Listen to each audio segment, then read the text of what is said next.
Hello, my name is Rhonda Bonner. I'm with the EDO office at the Colorado Department of Public Safety, and we're going to go over making emails accessible, some key points to that, and then I will show you how to do it. So let's dive in. Going over subject and content, you want to make sure your email subject is descriptive. That's because your email subject is a header. Email messages should always be concise and to the point. Use bullet points to summarize your ideas. If you have an image, don't rely on this image alone to convey your content. And if your content is long and complex, make sure and consider attaching a document or a newsletter to your email, or even call or set up a video meeting with the person. Let's go over some color contrast. On the left side, we have low contrast. On the right side, we have high contrast. On the low contrast side, it says, bad example of contrast. Can you read this? Does this disturb your eyes? Well, I know it disturbs mine, and I'm sure it disturbs yours. So on this right side, the good example of contrast, it follows your Colorado brand standards, and that is a white background with dark text. So we do ask that you please stick to those standards. Let's go over fonts and text size when it comes to accessibility. Remember that accessibility is actually a way for all users to gain all access to content independently and sufficiently. Use your Colorado brand standards when it comes to fonts and text size. To add emphasis to text, use bold or italics, and italics is best for this. Always make sure your font is at least a size 12. Adjust your email settings for future use to ensure accessibility, and we will go over that when I show you how to apply accessibility to your emails. Pay attention to spacing for those with dyslexia. Left justified is best. Here's some examples of fonts to use and fonts not to use. On the left side, we have fonts to use. On the right side, we have fonts not to use. On the left side, those are accessible fonts. All sans serif are accessible. Verdana is an example of one. However, Colorado brand standards does ask you if you will please stick to Trebuchet MS. Fonts not to use. Your tails on your fonts make it difficult for a reader to follow. On narrow fonts, those are difficult for people with dyslexia because the letters are too close together, and it makes it harder for reading comprehension, and it makes it harder for them to read it. All script is not accessible. It is not easy on the eye, as you can see here. It does not work well with screen readers. They can get the content wrong. Examples of alt text for images. Here's a couple of examples, but first let me tell you what alt text is. Alt text is a way for a user that cannot see an image to know what your image means, to know its content, and to know what you want to share with your user. So on the left side, we have a good example of alt text for this particular image, man and woman working together at the computer. On the right side is also a good example of alt text, a man using a mouse stick to access technology. Those two descriptions let somebody know that cannot view the image what the image has. Two of the same image can have two different meanings. On the left side, we have an employee showing a supervisor's success on a project at his computer. This can possibly be used for a presentation for a supervisor to show his supervisor success on a team. On the right side, we have supervisor helps an employee requesting a day off through Kronos. Now, when you're doing a presentation for Kronos and showing employees how to use it, this would be a great description in alt text for this image. So remember to convey the correct meaning of your content. Make sure it's accurate and to the point. Alternative text, all images must have alt text. There are no exceptions to these rules. Think about the reason your image is there and ask yourself if it conveys any meaning. Is it just decorative, or does it convey meaning? Decorative only, you can actually mark in your alt text with 2 quotation marks. That will let your user know that the image doesn't convey any meaning. It's just there for decorative purposes. If there is meaning, make sure that you describe the image in terms of the context it provides. That way your user can know the information that you are trying to inform them about. Logos can be labeled as CDPS logo or State Patrol logo, for example. And just remember that some logos do have meaning, so make sure that you're conveying that accurately in your alt text. Tables, graphs, and charts need alt text describing the information within the images. Basically, all statistical value needs to go into your alt text. Please do not use tables for decorative purposes. Hyperlinks are website links inserted into an email. These, however, do need to be formatted for accessibility purposes. Make sure that you write descriptive language when providing a link. I will show you some examples of that on the next slide. Ensure your link works before exiting the editing of the content.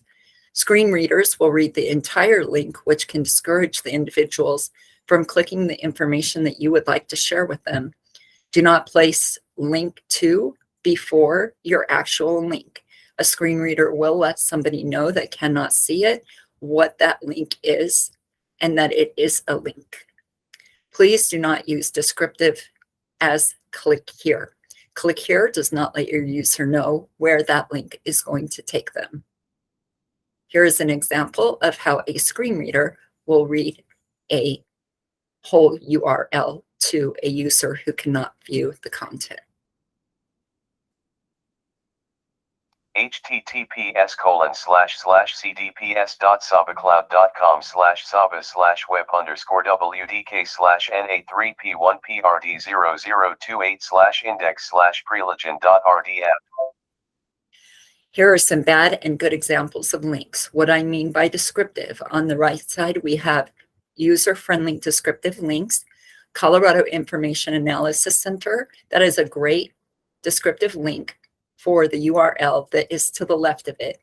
That is the same link that will take the user to that URL. But that URL does not inform your user where they're going to be taken to. As you can see, ciacco.org. What does that say about Colorado Information Analysis Center? This is what we mean by descriptive links. The second link that goes to the fire prevention and control job performance requirements. And a screen reader, as you saw before, will read that whole link. And that's very boring and very difficult for anybody with disabilities and without. So now let me show you how to add alt text and insert a descriptive link into an email. So here we have an image. We're going to go ahead and select that image. Then you have this little box that comes up down in the bottom.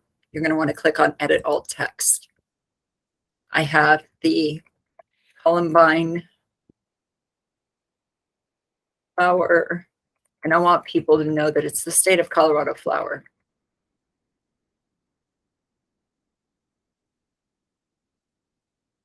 We're going to click Apply. And then we'll go ahead and click Edit Alt Text again and make sure that that is in there for users to be able to access that image.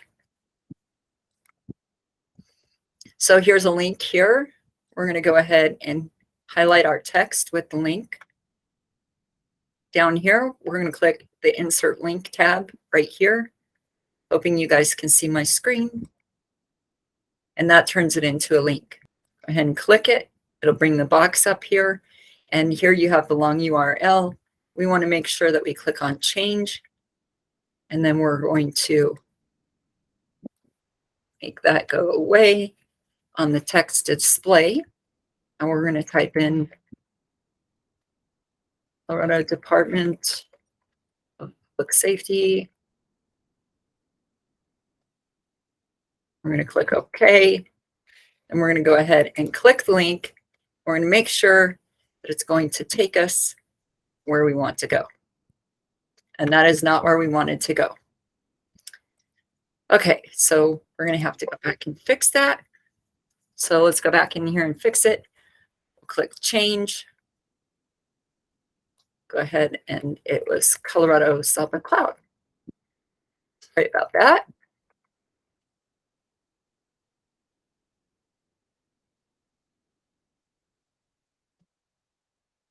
Go ahead and click OK. And then we will click the link, see if that's where we want to go. And it took us to where we wanted to go.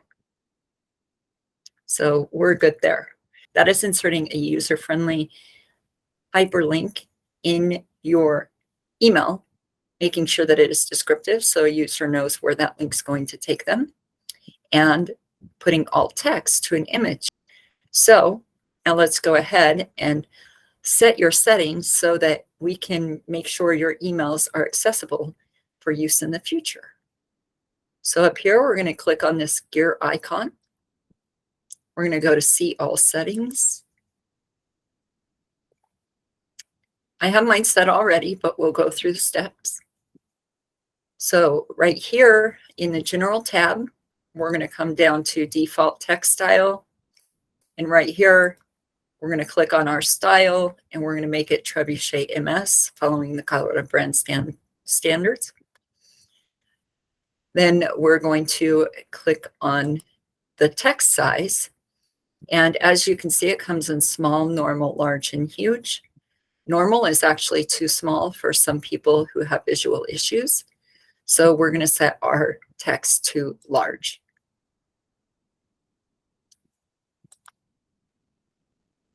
Then we'll come down here to our signature. And in our signature, we are going to open up a new doc. So we're going to do, we can actually go up here in the browser. We can type in doc.new, and it'll come up. But here I already have my signature pasted into a document. This is how you're going to add your alt text to your logo. And you also need to set your phone number up for better usage as well. So let's go ahead and click on our image in here. And we're going to right click. We're going to go down to alt text. And I have a description in here already because my signature was already set up. But we're going to go ahead and type in, you can do Colorado Department of Public Safety logo. You can, but describe your logo in this description, and that will add the alt text. And then when you get done doing that, you'll click OK. On the phone numbers, instead of using periods, we should probably change those to dashes, because that is more user-friendly as well. So we're going to go ahead and copy our signature that we made in the Google Doc. We're going to click Control-C. We're going to come back over to our settings, and we're just going to, if I can do it, I got to get rid of my signature in here first. We're just going to paste it into our signature. Now, your font size needs to be at least a size 12, and in an email, this will not show up as a size 12. So we're going to go ahead and come down here, and we're going to select Trebuchet MS, following those Colorado brand standards. We're going to click large so that we have the large text that's applied to our signature. And that is set up in there. Then we will scroll down here to the bottom, and we will click Save Changes. And now your emails will be set up for accessibility purposes for future use. Please make sure that you follow these standards and help make the state of Colorado meet their goal of accessibility by July 1st, 2024. In summary, we did work through some simple steps that every employee can take in order to make their emails accessible for all users to be able to access that content independently and sufficiently. We went over informative subject and organized content. We went over high color contrast. We went over large text size on legible fonts. We went over alternative text for images, and we went over descriptive hyperlinks. Please be sure that you're following all these points in your email to ensure accessibility is met. Thank you and have a great day.